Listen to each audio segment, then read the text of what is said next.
Halo semuanya, balik lagi nih di sesi bedah materi kita. Nah, kali ini kita nggak cuma bakal ngebahas soal kewajiban sosial yang biasa-biasa aja ya.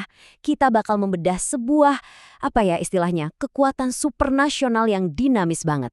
Sebuah DNA dan kekayaan budaya yang udah mengakar kuat banget di Indonesia. Betul sekali, hari ini kita akan mengupas tuntas kekuatan sejati dari gotong royong.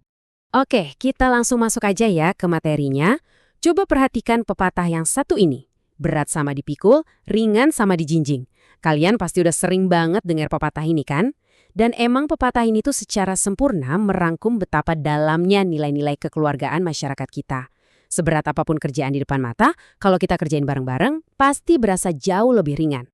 Nah, di bagian pertama ini, kita bakal telusuri dulu makna sejatinya. Pernah kepikiran gak sih dari mana sebenarnya kata ini berasal? Kalau kita cek di KBBI dan ngeliat akar bahasa Jawanya, kata ini tuh gabungan dari gotong yang artinya pikul atau angkat, dan royong yang artinya bersama-sama. Jadi secara harfiah maknanya adalah mengangkat beban bareng-bareng biar kerasa lebih enteng.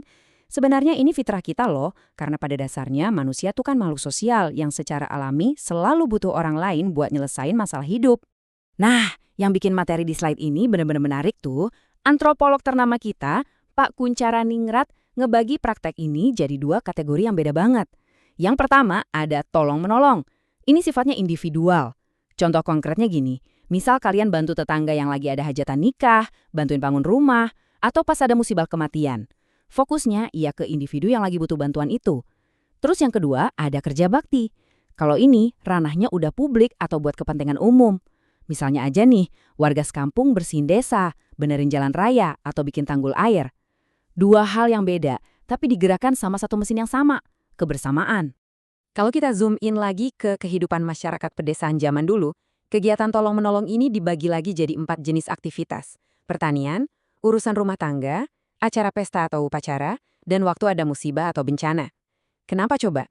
Karena gini, kehidupan agraris zaman dulu tuh nuntut kerjasama yang skalanya masif banget. Mulai dari ngolah tanah, nanem, sampai panen, itu nggak mungkin dikerjain sendirian. Jadi di desa itu, gotong royong bukan sekedar tradisi buat gaya-gayaan, tapi benar-benar strategi mutlak buat bertahan hidup. Lanjut ke bagian kedua, kita mau lihat ragam tradisi yang ada di penjuru Nusantara. Coba kalian perhatikan tabel ini. Semangat kebersamaan ini tuh emang benar-benar identitas budaya universal bangsa kita. Namanya aja yang beda-beda. Di Jawa, tradisi bantu-bantu tetangga ini namanya sambatan.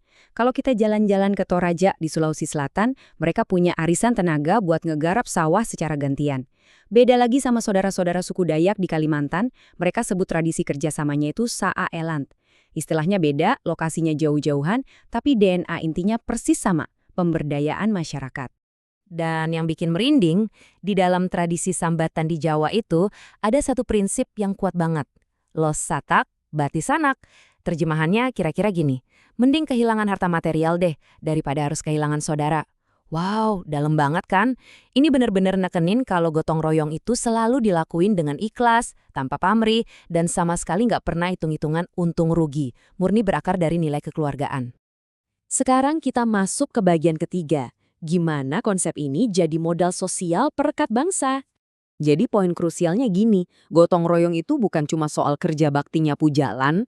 Lebih dari itu, ini adalah modal sosial atau social capital yang luar biasa kuat buat negara kita. Di dalamnya tuh ada aksi kolektif buat berjuang bareng, ngelola komunitas secara mandiri, nyamain tujuan, dan bahkan mempertahankan kedaulatan. Ini modal sosial yang bikin institusi kita kuat, mulai dari level paling bawah kayak RT atau RW, sampai ke level negara. Dan kalau kalian perhatiin, semangat dinamis ini tuh benar-benar refleksi langsung dari nilai-nilai luhur Pancasila. Di setiap aksi gotong royong, kita tanpa sadar lagi mempraktekkan nilai ketuhanan, kemanusiaan, persatuan, musyawarah, dan keadilan sosial secara bersamaan di dunia nyata. Terus, so what? Kenapa ini penting banget buat kita sekarang? Jawabannya simple, karena kita ini kan bangsa yang super majemuk ya. Beda agama, beda budaya, beda suku. Di tengah perbedaan yang sebanyak ini, gotong royong ini hadir jadi perisai pelindung. Dia ngebangun solidaritas sosial, ngurangin miskomunikasi, karena kita jadi sering ngobrol dan berinteraksi. Ujung-ujungnya, ini jadi cara paling ampuh buat mencegah konflik sosial di masyarakat kita. Nah, di bagian keempat ini, kita bakal time travel sedikit buat lihat gimana gotong royong ini dipakai buat ngerebut kemerdekaan. Kalian bisa bayangin nggak sih euforia luar biasa pasca proklamasi kemerdekaan? Info sepenting itu nggak bakal nyebar kemana-mana kalau nggak ada kerjasama yang solid. Coba lihat pergerakannya. Pemuda-pemuda dari Menteng 31 nyebarin stensilan teks kemerdekaan ke seluruh penjuru negeri. M. Zailani dan Ahmad Tahir jalan ke Sumatera. Masri berlayar sampai ke Kalimantan. Pemuda lainnya nekat naik perahu ke Sulawesi. Malah di Yogyakarta, Bapak pendidikan kita, Ki Hajar Dewantara, sampai rela ngontel sepedanya keliling kampung cuma buat nyebarin kabar gembira ini. Mereka bagi-bagi tugas, bergerak bareng demi satu tujuan. Keren banget kan? Dan kejadian di Yogyakarta saat masa revolusi itu dengan sangat brilian nunjukin kekuatan pemersatu dari gotong royong.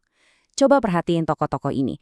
Mereka datang dari latar belakang etnis yang beda banget. Ada Soekarno dan Sudirman yang orang Jawa, Ali Sadikin dari Tanah Sunda, Hatta dan Syahrir dari Minang, Nasution dari Batak, Maramis dari Manado, sampai A.R. Baswedan yang keturunan Arab. Tapi di momen itu, mereka semua minggirin ego kesukuan dan bersatu bahu-membahu. Nggak cuma etnis loh, lintas agama pun sama. Tokoh-tokoh kayak Ki Bagus Hadikusumo dari Muhammadiyah, Kahawacit Hashim dari NU, sampai tokoh Katolik kayak I.J. Kasimo, semuanya duduk sejajar, kerja bareng ngebuktiin kalau tujuan nasional itu bisa ngelewatin semua sekat-sekat keagamaan. Masuk ke bagian kelima. Praktik sederhana sehari-hari. Kita bawa obrolan sejarah tadi ke realitas sekarang. Jadi gimana tindakan nyatanya? Soalnya kan hal kayak gini harus dipraktekin dong. Jangan cuma jadi bahan obrolan aja. Prakteknya gampang banget kok, baik di rumah atau di sekolah. Pertama, kalau ada tetangga atau teman repot, dibantuin. Kedua, ikut dong kalau ada kerja bakti bersihin kelas atau komplek. Ketiga, bantu mereka yang kurang mampu atau anak yatim. Nah, yang keempat ini nih, yang sering kita lupa, ngasih kontribusi non-fisik. Ikutan mikir bareng, nyumbang ide brilian kalian buat mecahin masalah di sekolah atau kampus. Itu juga udah bentuk nyata dari gotong royong loh. Jadi, kita udah sama-sama lihat faktanya. Gotong royong ini bukan sekedar tradisi kuno, tapi benar-benar modal sosial terkuat yang bahkan sukses memerdekakan bangsa kita dari penjajah dan nyatuin segala perbedaan. Nah, buat nutup sesi kita, saya mau ninggalin satu pertanyaan buat kalian pikirin.